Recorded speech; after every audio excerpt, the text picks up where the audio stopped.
ಅಧ್ಯಕ್ಷ ಆಗ್ತೀನಿ ಅಂತಕ್ಕಂಥ ಮಾತನ್ನು ಎಲ್ಲಿಯೂ ಹೇಳಿಲ್ಲ. ನಾನು ಅಪೇಕ್ಷಿತನೂ ಅಲ್ಲ. ನಾನು ಅಧ್ಯಕ್ಷ ಆಗಿದ್ದೀನಿ, ಉಪಾಧ್ಯಕ್ಷ ಆಗಿದ್ದೀನಿ, ಅಪೆಕ್ಸ್ ಬ್ಯಾಂಕ್ ಉಪಾಧ್ಯಕ್ಷ ಆಗಿದ್ದೀನಿ, 30 ವರ್ಷ ಸೇವೆ ಮಾಡಿದ್ದೀನಿ, ಸಹಕಾರಿ ಸಚಿವನಾಗಿದ್ದೀನಿ, ರಾಜ್ಯದ ಉಪಮುಖ್ಯಮಂತ್ರಿ ಆಗಿದ್ದೀನಿ. ಹೋಗಿ ತಿರುಗಿ ನಾನು ಜಿಲ್ಲಾ ಮಧ್ಯವರ್ತಿ ಬ್ಯಾಂಕಿನ ಅಧ್ಯಕ್ಷ ಆಗುವಂಥ ಭ್ರಮೆ ನನಗಿಲ್ಲ.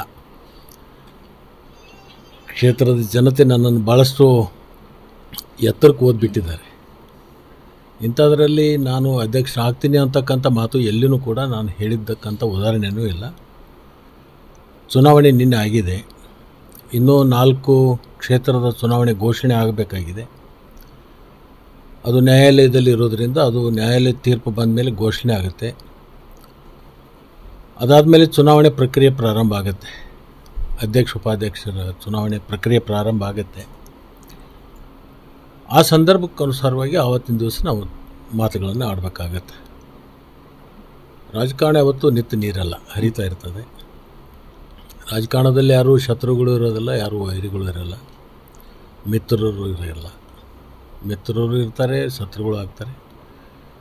ಕಾಲಾನುಸಾರ ಸಂದರ್ಭಗಳು ಬಂದಾಗ ಅದ್ರ ಬಗ್ಗೆ ನಾವು ಚರ್ಚೆ ಮಾಡ್ತೀವಿ. ಆತ್ಮೀಯ H16 ನ್ಯೂಸ್ ಅರ್ಥಾತ್ ಸೀತಾರಾಮ್ಗೆ ಸ್ವಾಗತ. ನಾನು ನಿಮ್ಮ ಎಂ ಆಯಿತು ಮಲ್ಲಪ್ಪ ಜೂತವ್.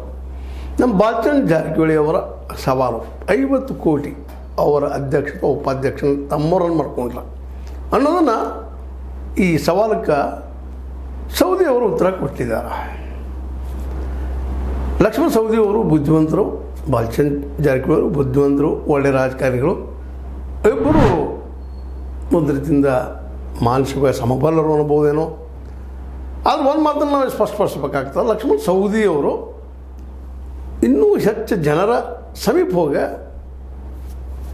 ಜನರ ನಾಡಿ ಮಿಡಿತವನ್ನು ಅರ್ಥ ಮಾಡ್ಕೊಳ್ಳೋಂಥವರು. ಜೊತೆಗೆ ಕರ್ನಾಟಕದ ಕೆಲವು ಬಲಿಷ್ಠ ರಾಜಕಾರಣಿಗಳಲ್ಲಿ ಒಬ್ಬರು ಅನ್ನೋದು ಒಂದು ರೀತಿಯಿಂದ ಸತೀಶ್ ಅವರ ಎದುರು ಒಬ್ಬ ಪ್ರಬಲ ಪ್ರತಿಸ್ಪರ್ಧಿ ಅಂತ ಹೇಳಬೇಕಾಗ್ಯದ. ಅವರಿದ್ದಂಥವರು ಈ ಒಂದು ಸಂದರ್ಭದಲ್ಲೇ